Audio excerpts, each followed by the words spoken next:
Identifying a homicide victim nearly 40 years after the crime. The Monroe County Sheriff's Office recently found the identity of a man who was beaten to death and dropped in Ida, Michigan back in 1986. The man was tried for the murder in the 90s and acquitted, but the case moved through the court system without a body. New advances in DNA testing helped detectives finally find answers, and turns out a Texas lab is giving law enforcement across the county new leads on a cold case. Here's I-Team anchor Christina Williams with this week's Case Files.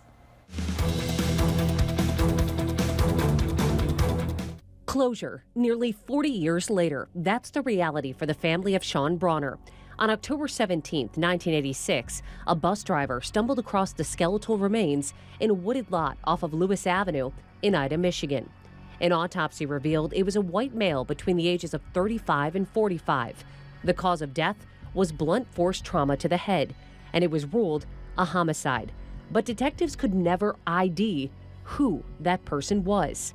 After years of waiting, detectives finally got a lead in 2021 when a possible family member matched.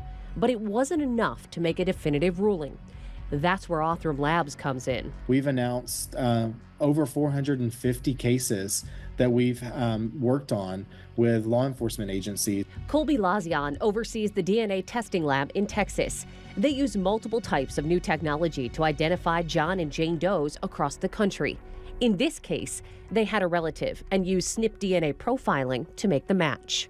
Othram's technology was able to develop a SNP DNA profile from those same skeletal remains and then compare them to a likely relative and then confirm the relationship, which was a sibling relationship, and ultimately bring certainty to this case where there had been so much uncertainty for decades.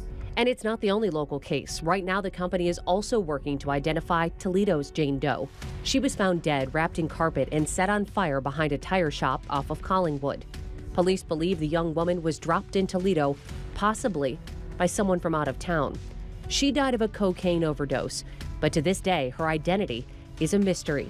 Detectives have investigated for decades, and soon, it's possible they will finally have an answer about who that woman is. Being able to assist, having a small part in removing uncertainty so that investigators can get some answers so that families can hopefully close one chapter and open another is extremely important.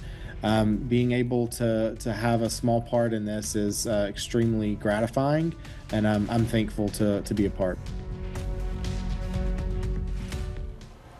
Othram Labs is a private company, and one of the biggest hurdles for police departments is funding. The average test can run anywhere from $6,000 to $10,000. We will keep you posted as new information comes to light in Toledo's Jane Doe case.